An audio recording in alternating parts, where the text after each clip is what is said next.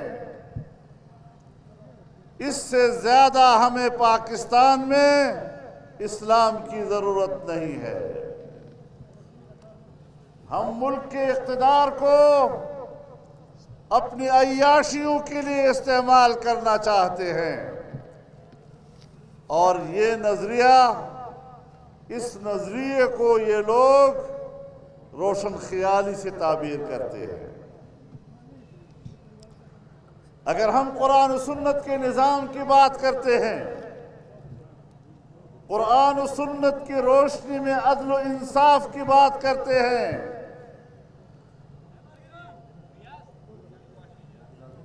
قرآن و سنت کے علوم کی بات کرتے ہیں، بے حیائی اور فحاشی کے خاتمے کی بات کرتے ہیں، شراب کی محفلوں کو اجاڑنا چاہتے ہیں، تو ہمیں کہتے ہیں تم تو تنگ نظر ہو، تم تو انتہا پسند ہو، تم تو جدید دور کے تقاضوں سے ناواقف ہو۔ میں ان کو بتانا چاہتا ہوں کہ آپ کی یہ سوچ، آپ کا یہ نظریہ، یہ آج کا نہیں ہے۔ تاریخ اسلام کے آغاز سے ہم اس کے مناظر دیکھ رہے ہیں۔ جب اسلام نے فتح حاصل کی، ایک فاتح دین ٹھہرا، مکہ فتح ہو گیا، تو طائف کا بنی ثقیف قبیلہ رسول اللہ صلی اللہ علیہ وسلم کی خدمت میں حاضر ہوا اور کہا کہ ہم آپ کا کلمہ قبول کرتے ہیں، لیکن مشروط طور پر ہمارے کچھ شرائط بھی ہیں، آپ کو ماننے ہوں گے۔ ہمارے تجارتی رابطے ہیں دنیا میں، کاروبار ہے، ایک تجارتی نیٹ ورک ہے ہمارا، اور وہ سود پر مبنی ہے۔ آپ نے سود کو حرام قرار دے دیا۔ اگر ہمارے لیے سود جائز کرو گے اور ہمیں سودی کاروبار کی اجازت ہوگی تو ہم اسلام قبول کرنے کو تیار ہیں۔ ان لوگوں نے یہ مطالبہ بھی رکھا کہ ہمارا معاشرہ شراب کا عادی ہے، ہماری محفلیں شراب کے بغیر نامکمل ہیں، ہم شراب کے نشے میں مست ہونے کے عادی ہیں، آپ نے شراب کو حرام قرار دیا ہے، ہمارے لیے شراب حلال ہوگا۔ اگر ہمارے لیے شراب حلال ہے تو ہم کلمہ پڑھنے کو تیار ہیں۔ انہوں نے یہ بھی مطالبہ کیا کہ ہمارا نوجوان جنسی بے راہ روی کا عادی ہو چکا ہے، وہ زنا کا عادی ہے، ہمارے نوجوان کے لیے فحاشی، عریانی اور زنا کی اجازت ہوگی، آپ نے حرام قرار دیا ہے، اگر ہمارے لیے جائز ہے تو ہم اسلام قبول کرتے ہیں اور آپ کا کلمہ پڑھنے کو تیار ہیں۔ میرے دوستو، بتاؤ، آج کے روشن خیال اس قسم کی باتیں نہیں کرتے؟ نمک دنوی رانا خلق آیا دا خبر پنن زمانہ کے نہ کئی تاسو ته ندی اوریدلی، تاسو یې نه پیژنئ. نو بیا رسول الله صلی الله علیه وسلم دا مطالبه ومنلې. رسول اللہ صلی اللہ علیہ وسلم نے ان کے ان مطالبات کو مسترد کر دیا اور پھر مجبور ہو کر انہوں نے بالآخر غیر مشروط طور پر کلمہ پڑھنے کا فیصلہ کیا۔ آج بھی ہم ان قوتوں کو بتانا چاہتے ہیں کہ جدیدیت کے نام پہ، روشن خیالی کے نام پہ مغرب کا فلسفہ حیات ہمارے لیے قابل قبول نہیں ہے۔ ہم پاکستان میں جب قرآن و سنت کی بات کریں گے تو پھر وہی قرآن و سنت مراد ہوگا جو جناب رسول اللہ صلی اللہ علیہ وسلم اور آپ کے صحابہ کرام نے ہمیں عطا کیا تھا۔ ہم اس دور کے کمزور مسلمان ہیں، ہم شاید وہ معیار قائم نہ کر سکیں، لیکن ہم اس نظریے پر قائم ہیں، ہم اس ایمان پر قائم ہیں، اور آپ کے اس روشن خیالی کو ہم نے کل بھی مسترد کیا تھا۔ اس روشن خیالی کو رسول اللہ نے بھی مسترد کیا تھا، اس روشن خیالی کو جمعیت علماء اسلام بھی مسترد کر دیا۔ نعرہ تکبیر! جمعیت علماء اسلام، قائدین جمعیت علماء اسلام! میرے دوستو، سوات کی سرزمین نے بڑے تلخ حالات دیکھے۔ سوات کی سرزمین نے خون بہتا ہوا دیکھا ہے۔ سوات کی سرزمین نے گھر لٹتے ہوئے دیکھے ہیں۔ سوات کے عوام نے اپنے گھروں کو چھوڑتے دیکھا ہے۔ میں ان قوتوں سے کہنا چاہتا ہوں جو آج پشتون کے غم میں پگھلتے جا رہے ہیں،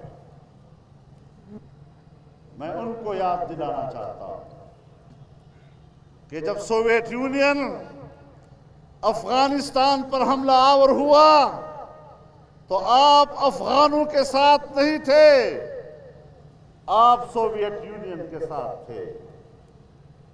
جب وہ افغانوں پر بمباری کر رہا تھا، ان کا خون بہا رہا تھا، ان پر بارود کی بارش برسا رہا تھا، تو آپ سوویت یونین کے ساتھ تھے اور اپنے افغانوں کے خون پر تم خوشیاں مناتے تھے۔ آج جب امریکہ افغانستان پر حملہ آور ہوا تو ان قوم پرستوں نے امریکہ کا ساتھ دیا۔ یہ آج بھی افغانستان میں امریکی موجودگی کی حمایت کرتے ہیں، یہ آج بھی امریکیوں کے ہاتھوں افغانوں کے قتل عام کی حمایت کرتے ہیں، یہ آج بھی پشتونوں کے قتل عام کی حمایت کرتے ہیں۔ میں ان سے پوچھتا ہوں کہ کل تک اور آج تک آپ ہی تو تھے، سوویت یونین پشتونوں کا قتل کر رہا ہے تب بھی آپ ساتھ تھے، امریکہ پشتونوں کا قتل کر رہا ہے تب بھی آپ ساتھ تھے۔ جب اس صوبے میں فوجی آپریشن شروع ہوئے، ہم نے کہا ہمیں امن چاہیے، لیکن آپ جو پالیسیاں اختیار کر رہے ہیں اور فوج کو گلی کوچوں تک پہنچا رہے ہیں، یہ شاید کل کے لیے ہمارے لیے کوئی خوبصورت تاریخ مرتب نہیں کرے گی۔ آپ نے فوجی آپریشن کی حمایت کی تھی، اور جب آپ لوگ اس پشتون منطقے میں فوجی آپریشن کی حمایت کر رہے تھے اور ہم اس پر تحفظات رکھتے تھے، تو آپ نے ہمیں طعنہ دیا کہ جمعیت علماء اسلام یہ تو دہشت گردوں کی حمایت کرتی ہے۔ آپ نے ہمیں طعنے دیے کہ ہم تو طالبان کے ساتھ ہیں. میں بتانا چاہتا ہوں جمعیت علماء اسلام نے نظریاتی محاذ پر اپنا واضح موقف دیا.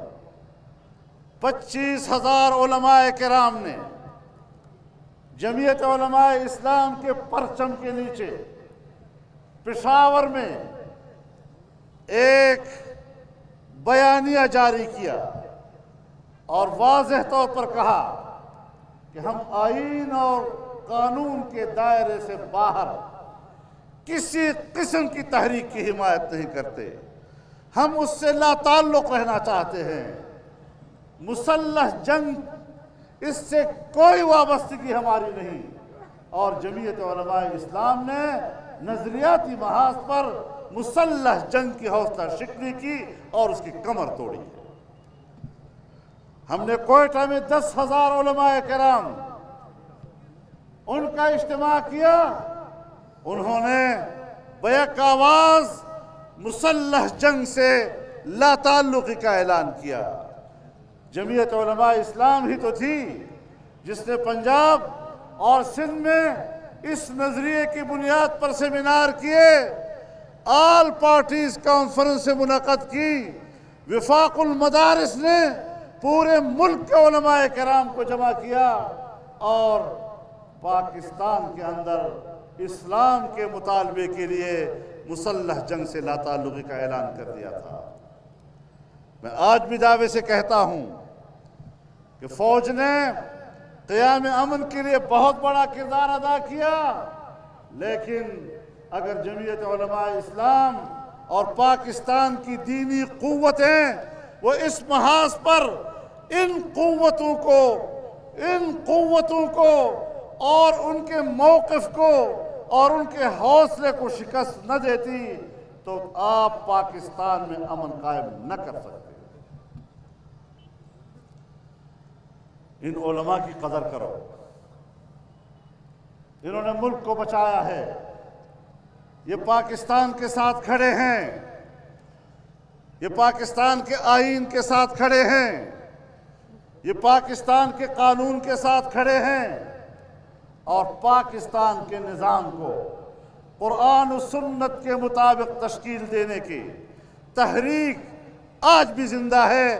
اور جب تک رسول اللہ کا یہ پرچم لہراتا رہے گا قرآن و سنت کی نفاذ کی تحریک چلتی رہے گی. نعرہ تکبیر! جمعیت علماء اسلام! جمعیت علماء اسلام! ہمیں طعنے دیتے ہو اس بات کے. آج تمہیں پشتون یاد آ رہے ہیں. صوفی محمد کو تو آپ لے آئے، استقبال تو آپ نے کیا. صوفی محمد کے ساتھ معاہدے تو آپ کرتے رہے. اور آج آپ طعنے جمعیت علماء اسلام کو دے رہے ہیں، الزام تراشی جمعیت کے خلاف کر رہے ہیں. میرے محترم دوستو، ہم نے اس ملک کو آگے لے جانا ہے. یہ ملک ہمارا ہے، یہ ہماری سرزمین ہے اور یہاں پر نظام چلے گا تو قرآن و سنت کا چلے گا. آج ہمارے مدارس پر بڑا دباؤ ہے. مدارس میں پڑھنے والے بچوں پر، ان کے اساتذہ پر دباؤ ہے. طرح طرح کی پابندیاں وہ برداشت کر رہے ہیں. میں ان قوتوں کو کہنا چاہتا ہوں کہ تیرے ترکش میں جتنے تیر ہیں سب چلا لو، ہمارا سینہ پھر بھی تن کر آگے کھڑا ہوگا اور ہم قرآن و سنت کی تعلیم سے دستبردار نہیں ہو سکیں گے.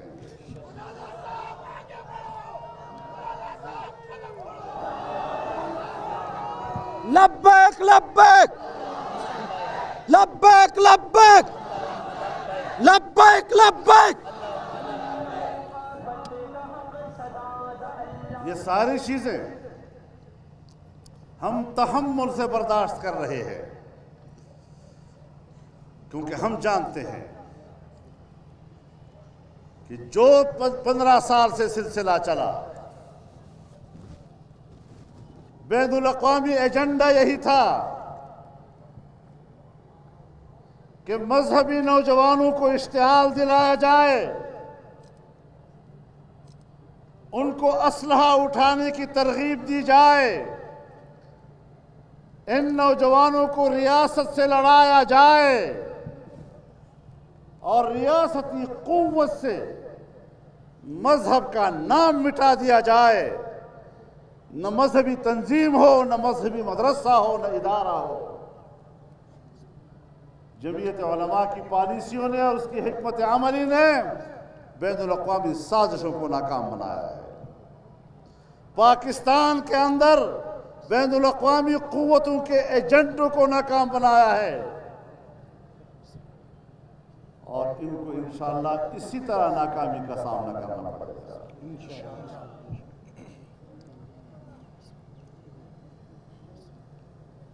جماعت محترم اورونو،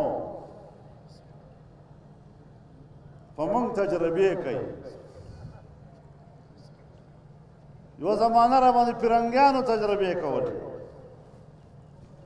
بیا را باندې امریکایانو تجربے کولی، اوس را باندې یهودیان تجربے کوي۔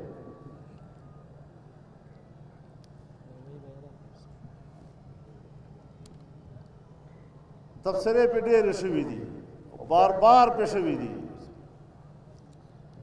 اوس خو سړي زړه نه غواړي چې د دغسې خلکو په تذکرې باندې خپله خوله ګنده کړي سړی، خو دوی ته هم وایم چې هغوی خو را باندې ډېره زمانه تجربې وکړې، ته خو په 2 ورځو کې ټوس شوې، ستا خو صلاحیت زه پېژنم، استعداد دې پېژنم۔ زه سوات خلکو ته خواست کوم چې درانه خلک یې، پښتانه خلک یې، قومي خلک یې، په داسې جماعتونو کې خپل وقار مه تباه کوئ، په داسې پارټۍ کې ملګرتیا خو پښتو کې پیغور ده، او دلته غټو غټو پښتنو خانانو د پیغور ته ځان تړلی ده، چې کومې پارټۍ زموږ خویندې او لوڼه لغړې کړې، بې حیایۍ او د فحاشۍ او د عریانۍ بدبویي تر کم ځای پورې رسي، زموږ د پښتو کلتور سره څه مناسبت لري؟ نو څه دپاره په دغې تمه باندې چې ما ته به د اسمبلۍ یو سیټ میلاو شي، یعنې ستا د ټولې پښتو، ستا د ټولې حیا، ستا د مور او د خور او د لور حیا، د هغې ټول قیمت اسمبلۍ یو رکنیت ده، بیا هغه نه بعد هم ته ځان ته پښتون وایې، ته ځان ته قدرمن وایې، کم از کم داسې حرکتونه خو مه کوئ۔ د پاکستان په سیاست کې یو قدرمن رول ولوبوئ، یو ښه کردار ادا کړئ۔ زما محترم ورونو، علماو ته د پاکستان وفادارۍ سبقونه مه ښیئ، مونږ یې درته ښیو چې پاکستان سره محبت په څنګه کوو۔ زما محترم ورونو، میں یاد دلانا چاہتا ہوں آپ کو، جب پاکستان قائم ہوا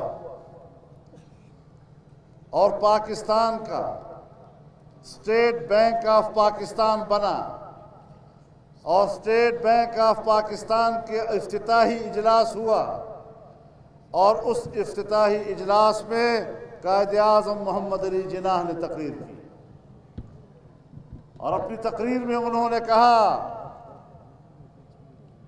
کہ ہم اپنے ملک کی ملک کی معیشت کی بنیاد مغرب کے اصولوں پر نہیں اسلام کے اصولوں پر رکھیں گے۔ انہوں نے یہ بھی کہا کہ مغربی فلسفہ معیشت اس نے دنیا کو جنگیں اور تباہیاں دی ہیں۔ آپ جس قائد اعظم کی بات کرتے ہیں، جس کو بابائے قوم کہتے ہیں، روزانہ کہتے ہیں قائد اعظم کا پاکستان، میں ان کا قول آپ کو یاد دلانا چاہتا ہوں۔ آج ملک کی معیشت کے لیے آپ کو ان کا یہ فرمان کیوں بھول گیا ہے؟ جس طرح تم نے قرآن و سنت کو گھروں میں طاقچوں میں بند کر رکھا ہے، پس منظر میں دھکیل دیا ہے، جب اس قسم کی بات قائد اعظم کے بارے میں کی جاتی ہے تو وہاں بھی تم اس کو پس منظر کی طرف دھکیل دیتے ہو۔ کس کی حکومت ہے اس ملک کے اوپر؟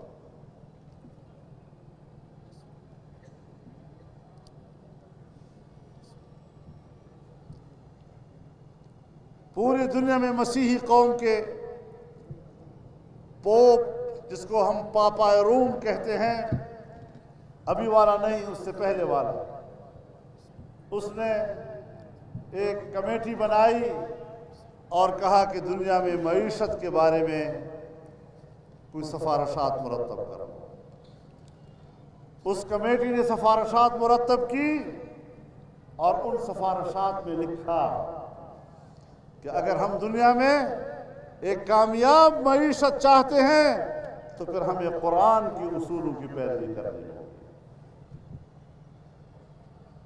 اگر مسیحی دنیا بھی سود سے جان چھڑانا چاہتی ہے، وہ بھی قرآن کے اصولوں کی پیروی چاہتی ہے، اور اسلام بھی یہی چاہتا ہے، تو پاکستان کی بیوروکریسی اور پاکستان کی اسٹیبلشمنٹ اپنے مفادات کے لیے کیوں سود کے نظام کو ہم پر مسلط کی ہوئی ہے؟ ہمارے سپریم کورٹ نے فیصلہ دیا، اس کے اپیلیٹ بینچ نے فیصلہ دیا، سود کے خاتمہ کیا اور سود کا متبادل پیش کیا۔ آج کوئی 20 سالوں سے وہ نظر ثانی کی درخواست میں لٹکا ہوا ہے۔ اسلامی نظریاتی کونسل نے آپ کو سفارشات دی، اس پر عمل نہیں ہو رہا۔ پھر کہتے ہیں پاکستان میں اسلام کے راستے میں مذہبی لوگ رکاوٹ۔ کس بنیاد پر رکاوٹ؟ کیوں رکاوٹ؟ خپل مختور راوڑی د مولا په مخ راوړي، مولا کومه ګناه کړې ده؟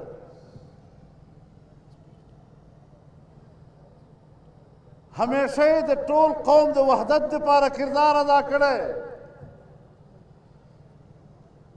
د پاکستان اول دستور ساز اسمبلی کې قرارداد مقاصد نن پورې د مذهبي جماعتونو په اختلاف نشته۔ د تمام مکاتب فکر و اکابر علماء 22 اسلامی نکات چې د ملک د نظام دپاره رهنمایۍ دپاره وي په 1951 کې طے شوي دي او نن ورځې پورې په هغې اختلاف نشته۔ سن 73 آئین کے تمام اسلامی دفعات نن ہم پہ اتفاق، اسلامی نظریاتی کونسل سفارشات نن ہم پہ اتفاق، رکاوٹ سکو۔ اور کہ پا ملک فرقہ پرستی دا فرقہ پرستی علماء نے دا پیدا کرے، دا دے ملک نظام پیدا کرے۔ علماء مخ کے ہم متحد ہو اور نن بیا متحدہ مجلس عمل جوڑ اور بیا با متحدہ مجلس عمل پا الیکشن کے برخ آخلی اور زتا سے امید کون کہ انشاءاللہ لکہ پا 2002 کے تاسو پا مجلس عمل اعتماد کرے ہو، اس پا ہم تاسو پا مجلس عمل پا اعتماد کرے، ٹھیک دکھا نا؟ اصل کې تاسو لږ خفه شوي وئ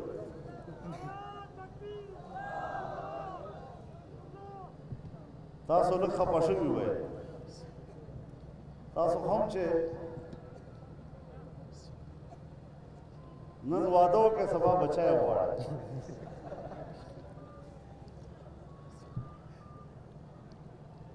نو مجلس عمل نه تاسو څه توقعات وابسته کړي وو سل په سله به نه وي حاصل شوي خو دا خو یو سفر ده نو تاسو د نورو تجربې وکړئ نو چې دا نور راغلل دا هم هغه د کفن کش بچي ثابت شو نو سمه دنیا خرابه ترابه او یو خو مشکل زمونږ دا ده چې زمونږ د ملک دا میډیا نه ده دې خلکو نه خپل ګذر خطا کړی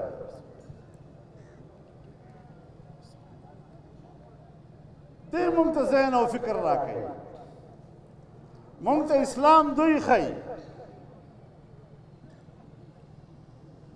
زمون ښېګړې پټۍ او که زمون یوه کمزوري په لاس ورسي هغه پورته کوي دغسې